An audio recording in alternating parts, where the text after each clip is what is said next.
We have a population of quantitative data, which are exam scores. We are given the shape of the data has a normal distribution.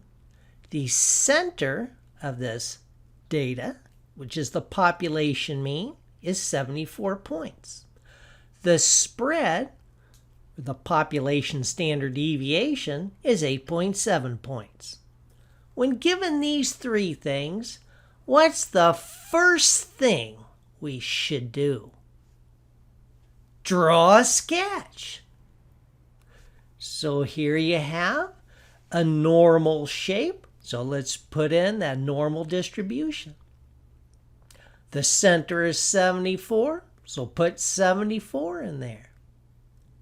Now, this is a nice way to do it on your calculator. Might seem funny at first. First, I'm going to enter in whatever the mean is. In this case, 74. And I'm going to subtract 1. I know that seems funny, but you'll see why I'm doing it that way in a minute. And put in whatever the standard deviation is in parentheses. Hit enter. Now press the second key and the enter key, and you get the last thing you just entered in. Then just go over there and change that subtract to a plus and hit enter. So the middle 68% of all these exam scores are between 65.3 and 82.7. Let's get that in our sketch.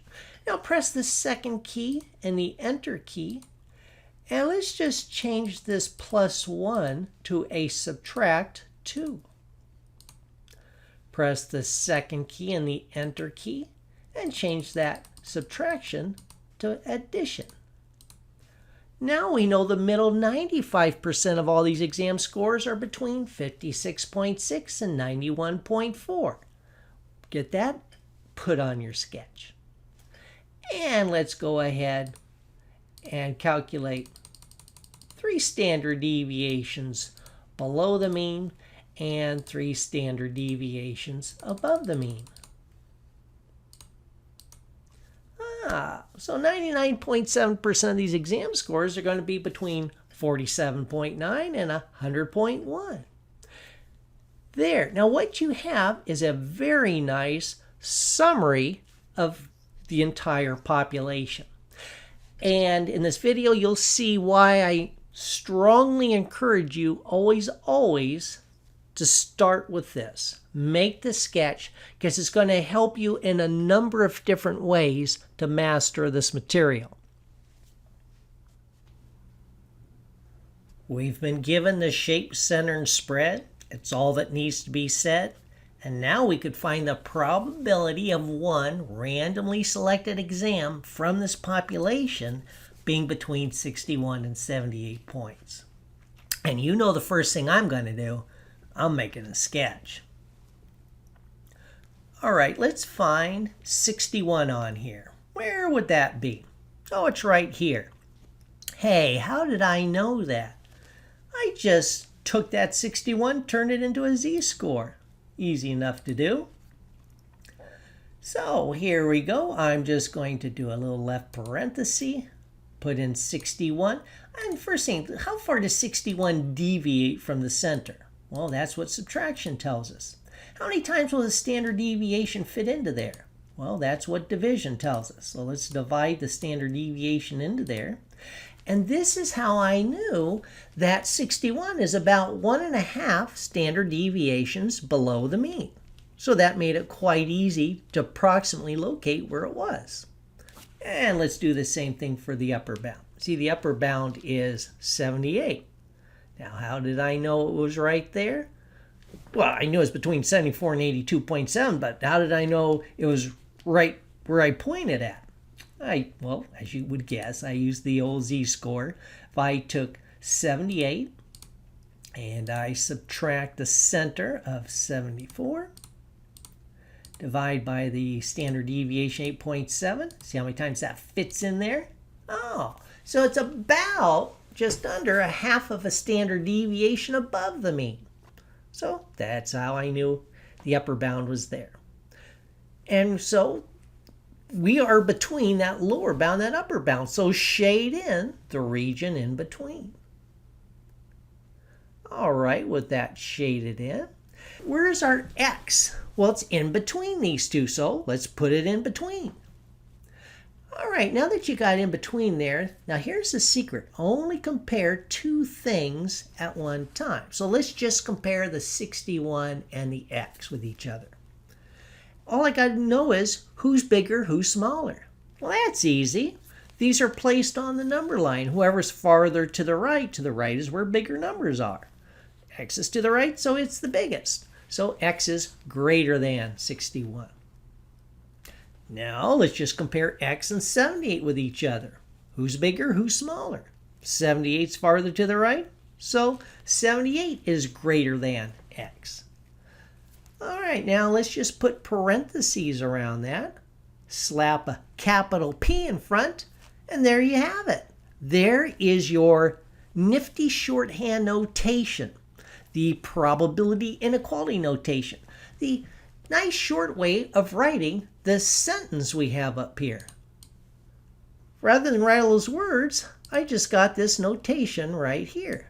Well, that definitely is a lot shorter, isn't it? For lower bound or upper bound, this is a job for normal CDF. And it just needs to know the lower bound. The second value is the upper bound. The third value is the center. The final value is the spread.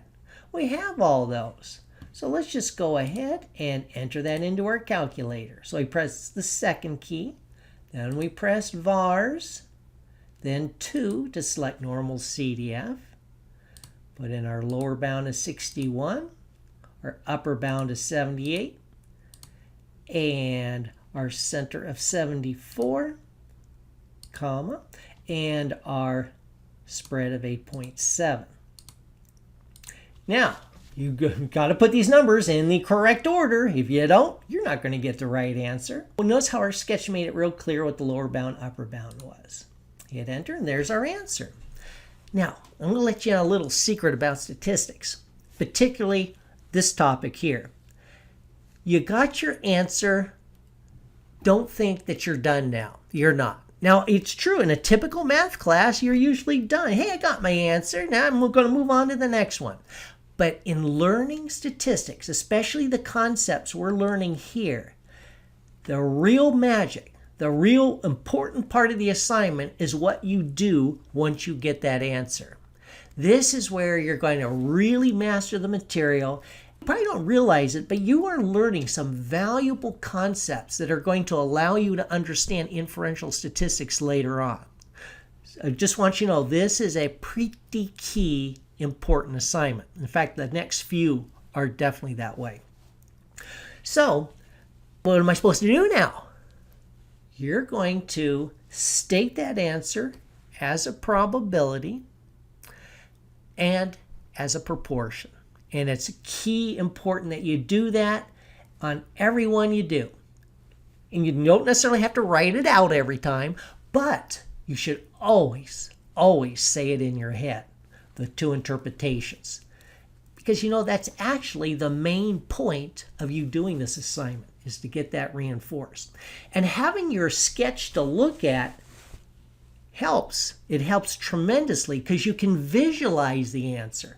This answer has great meaning to you. You really know what it means, but only if you practice interpreting it every time you get it. All right, our two interpretations for our answer. First, let's state it as a probability. There's a 60.96% probability that one randomly selected exam from this population will be between 61 and 78 points. Now let's ask ourselves, is this an unusual event? No, because the probability is big. It's way more than 5%. Now, stated as a proportion. 60.96% of all these exam scores will be between 61 and 78 points. Okay, and here's another thing that would be helpful for you to reflect upon. The big picture says, look, they gave me the interval. You notice those numbers are always inside the parentheses here. 61 and 78 are points on the number line. And I was able to find this area under the curve using normal CDF. Normal CDF gives me an area under the curve, and the area under the curve is a probability and it's a proportion. Now, what's really important is these numbers, that you don't get them confused with each other. Some numbers are areas under the curve, and other numbers are points on the number line, or quantitative measurements. So always be crystal clear on that, because it's going to be very important to you later on. Because if you're not crystal clear on that future assignment, you're going to be really confused. So it's important to reflect. And also reinforcement normal CDF does. Yeah, it takes the interval and gives me the area. All right, now you can move on to the next one.